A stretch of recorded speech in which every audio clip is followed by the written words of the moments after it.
Hello friends, my name is Shawn and I'm the marketing designer at the Monroe County YMCA.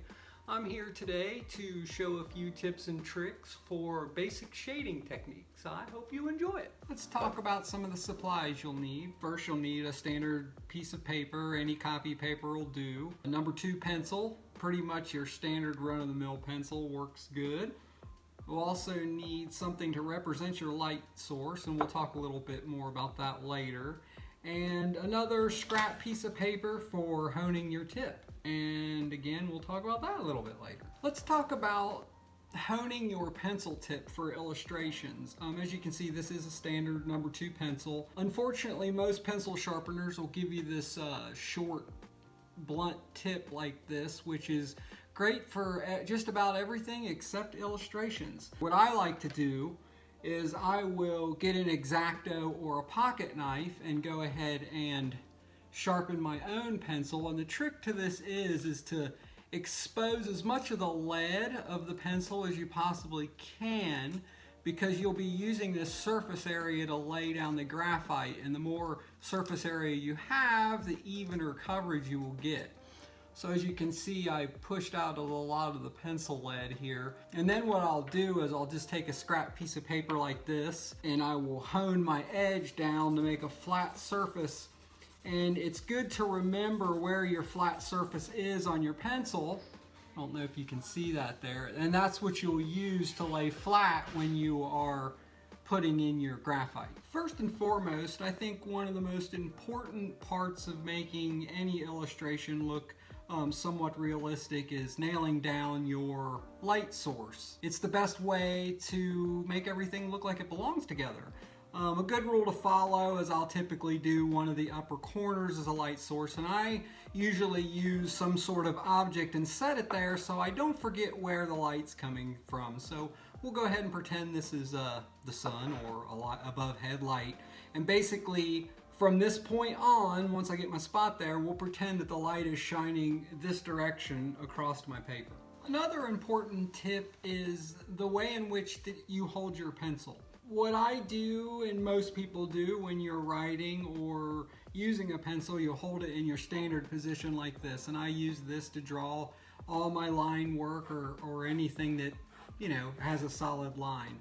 But with doing any type of shading, it's a better idea to hold your pencil a little bit more like this, so it's parallel as possible with the paper. That way, when I showed you the better way of sharpening a pencil for shading, you'll get a lot more of this surface area laid down as you're going. You'll get a lot done a lot faster, and you'll get a much more even coverage as you do it.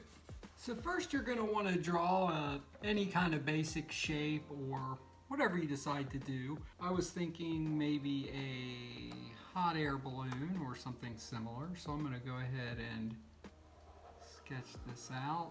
Let this template make my life a little easier here. Now you just want to get some basic line work in here and keep it light. It does not have to be perfect, because again, you'll be doing shading, and that will really start to bring out the form of the object that you're drawing. Just simple little shapes here. Maybe put a few little clouds in. Okay, so that should work for our first image. So now that I've got a basic shape drawn, I'm going to determine my light source like we had talked before. I'm just going to use this little bowl here. Pretend that this is the sun and it's shining down in this direction. So the first thing that you'll want to do is get your hone tip. Like we had talked about before. You know, I don't know if you can see this, but I've got my flattest edge here. So I'm going to be holding my pencil like this. The first thing is you want to put in the mid-tone, which is the lightest color that you're going to have in your illustration that isn't actually paper or white. I'm going to cover all of my objects with a mid-tone just to bring it out from the background. So first you'll come in here and you'll just, like I said, you'll want to be very lightly apply, because this will be the lightest color in your entire illustration. Don't worry about staying in the lines, because you are using graphite and you can use an eraser.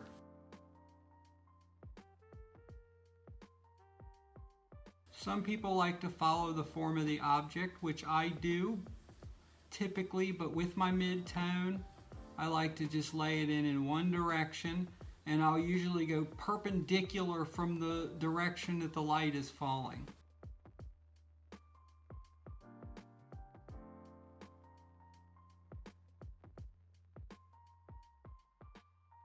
Now when working with graphite, it's very easy to smudge your illustration, so it's best to keep your hand off the paper as much as you can while you're laying in your graphite, or you'll get a lot of smudges.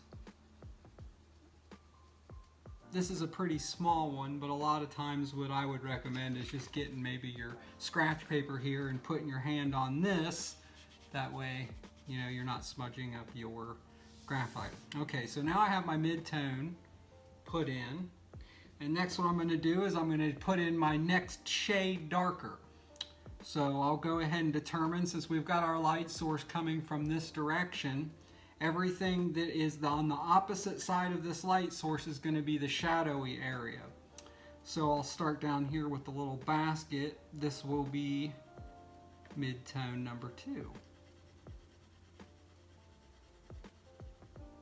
And as you can see, I start to blend a little bit, and I get lighter and lighter as I get closer to the actual light source.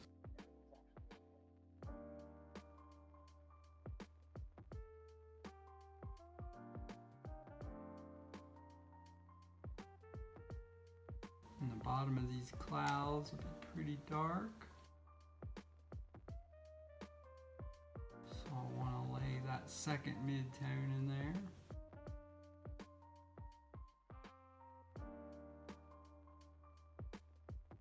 Alright, I got my basics of my second mid-tone in. Next I'll be laying in my third, which is just going to be just a little bit darker. And as you can see, I'm starting to get some form coming out, and make sure that your sketch starts to fade before the last one does. That way you're not overlapping too much. And you will just continue to keep adding darker and darker layers as you get further and further away from the light. And eventually you'll start seeing the form come out. Now with this hot air balloon, you know, you've got these little indentations here that you're probably going to see from the light source. So I'm going to go ahead and make these darker, because they would be in full shadow since they would sink below the surface. And I'll go ahead and get this edge darkened up a little bit as well. And then you can start really going in and putting some darkness in there. And remember to always stay far away from your opposite end of your light source. And as you can see, I'm starting to change the direction of my graphite a little bit. As I lay more and more form in, this will start giving you a little bit more of a realistic view. And this is when you'll want to start following the contours of your shape. This will be a really tight inclination here, so it'll be mostly just dark fading right into light.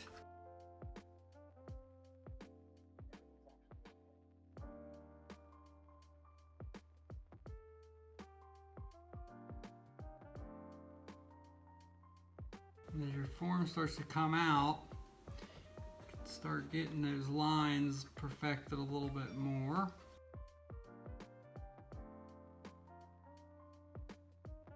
Get these ropes here.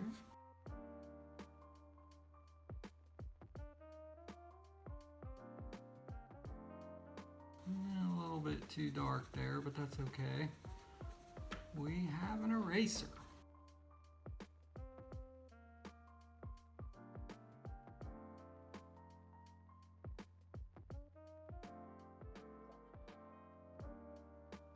And once you start to get happy with the way things are looking, this is when you'll want to go in and put put all your line work in your dark shadows.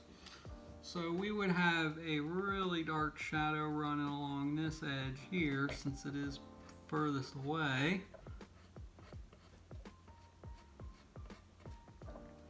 And a dark shadow coming up from here, but it would get a little lighter as it got towards the center. You'll start to get used to how things act with light the more you practice, and the more you start looking at things with an eye to illustrate them.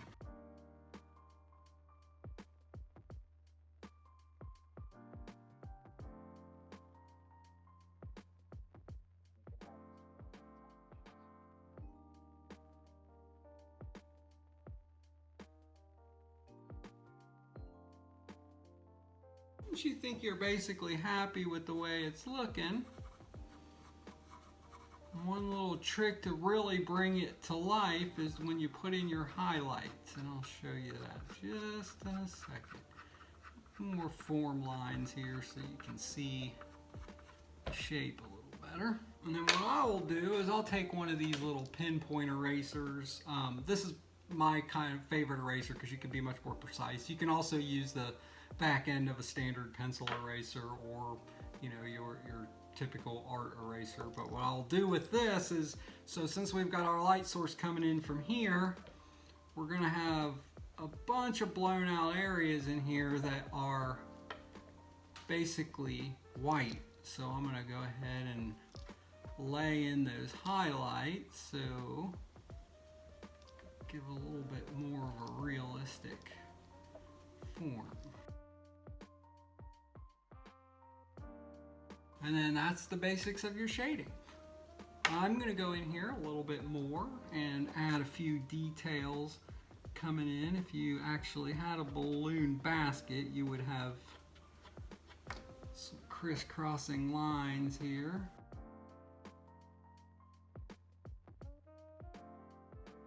And we've got a hot air balloon. Thank you very much for joining me, and I hope you have a wonderful day.